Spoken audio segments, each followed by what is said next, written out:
Law क्या बोलता है?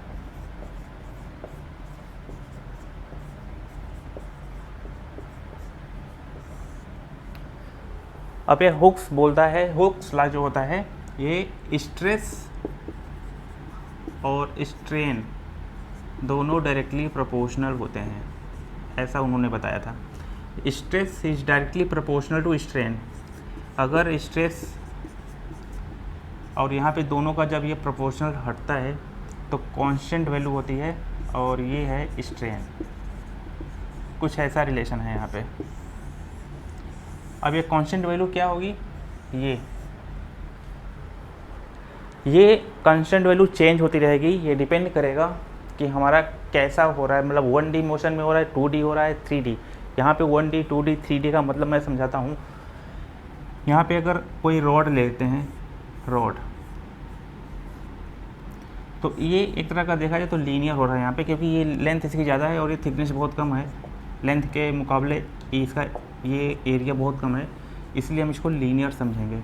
तो यहाँ पे हमारा जो होगा स्ट्रेस, जो होगा यहाँ पे, जो स्ट्रेस होगा यहाँ पे होगा फोर्स अपॉन एरिया, और स्ट्रेन जो होगा यहाँ पे,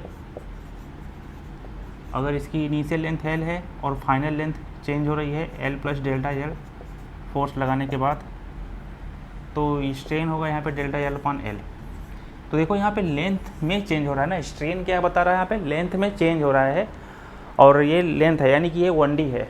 तो इस केस में हम रखेंगे यहाँ पे, जब हमारा लेंथ की बात होती है, 1D की बात होती है, तो स्ट्रेस जो होगा हमारा वो प्रोपोर्शनल होगा स्ट्रेन के, और यहाँ पे जो कांस्टेंट आएगा उसको बोलेंगे y।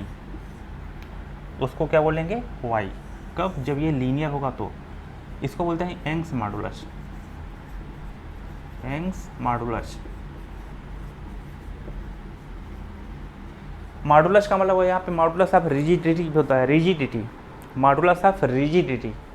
रिजिडिटी के बारे में हम पहले से बता चुके हैं कि अगर कोई ऑब्जेक्ट कितना हार्ड है या कितना सॉफ्ट है, कितना ज़्यादा इलोंगेट होगा, कितने कम फोर्स में ज़्यादा इलोंगेट होगा, या बहुत ज़्यादा फोर्स लगाने के बाद कम इलोंगेट हो रहा है, तो हार्डनेस जो होती है उसी वही बताता है उसकी रिजिडिटी। रिजिडिटी का मतलब होता है हार्डनेस, ये होता है हार्डनेस, कितना हार्ड है या कितना सॉफ्ट है।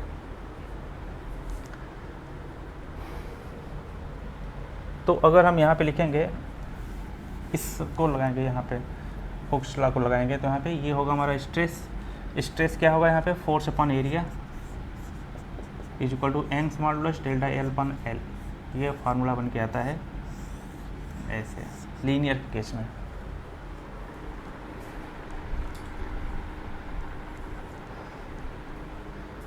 अच्छा, हुक्स लॉ और भी बताते हैं कि अगर ये डायमेंशन हमारा चेंज हो गया, तो अगर रॉड ना हो के कोई सरफेस एरिया हो गया या वॉल्यूम हो गया, उस केस में क्या होगा यहाँ पे?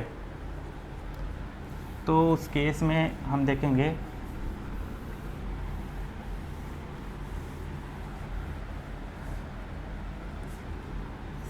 जो स्ट्रेन होगा वो स्ट्रेन उसकी एरिया में चेंजेज होगा, क्योंकि यहाँ पे लेंथ में चेंज हो रहा था। बट अगर हम सरफेस एरिया लेंगे, मान लेते हैं कुछ ऐसा ऑब्जेक्ट ले लेते हैं जिसकी एरिया में भी चेंजेज हो रहा है,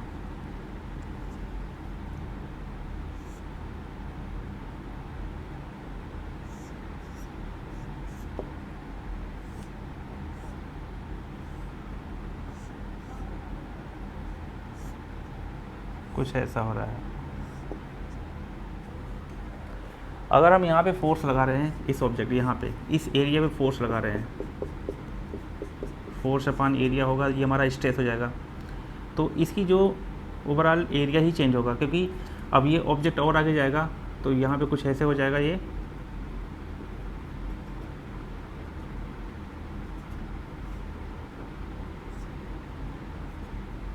इस तरीके से। तो ये एरिया, ओवरऑल एरिया क्या हो गया? पहले एरिया इतना था, अब एरिया बढ़ जाएगा इतना। तो एरिया कितना चेंज हुआ यहाँ पे? डेल्टा A अपॉन में इनिशियल एरिया, ये हो जाएगा इसका स्ट्रेन। यहाँ पे हो जाएगा ये स्ट्रेन, और ये हो गया यहाँ पे स्ट्रेस। तो जब एरिया चेंज हो रहा है हमारा, तो इस केस में जो हमारा होगा यहाँ पे कांस्टेंट वैल्यू होगी वो चेंज हो जाएगी, उसको बोलेंगे शियर मॉडुलस।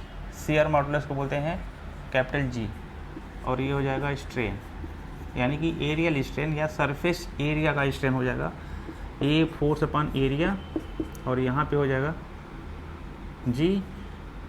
अब ये एरिया जो होगा देखा जाए तो यहाँ पे फोर्स अपॉन एरिया, हमने इसको एरिया लिया है, इस वाले ब्लॉक को एरिया लिया है यहाँ पे एरिया, बट उसका जो ऊपर वाला एरिया है उसको हम चेंज कर लेते हैं, स्मॉल ए मान लेते हैं यहाँ पे, क्योंकि कन्फ्यूजन होगा फिर, दो ए हो जाएंगे कैपिटल ए, तो यहाँ पे डेल्टा ए अपॉन ए होगा ये, इसको बोलते हैं शियर स्ट्रेस,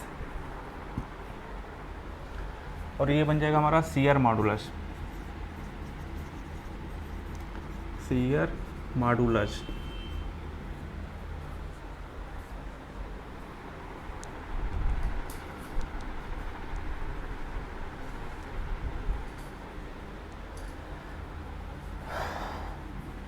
अगर हम यहाँ पे वॉल्यूम की बात करें, वॉल्यूम भी चेंज हो रहा है, अगर वॉल्यूम चेंज हो रहा है तो delta V upon initial V, तो वहाँ पे हमारा होगा वॉल्यूम स्ट्रेन। अब वॉल्यूम स्ट्रेन आ जाता है तो यहाँ पे क्या चेंज हो जाता है, वो आएगा बल्क मॉडुलस। तो तीनों फार्मूले यहाँ पे बनने जा रहे हैं। अब देखा जाए तो तीसरे की बात अगर हम करें तो यहाँ पे हो जाएगा stress is equal to bulk modulus और डेल्टा वी अपॉन वी, यानी कि उसके वॉल्यूम में क्या चेंजेज होगा, यहाँ पे force upon area is equal to bulk modulus delta V upon V, यानी कि ये 3D में होगा यहाँ पे। इस तरीके से तीनों फार्मूले हमारे बन के तैयार हो गए।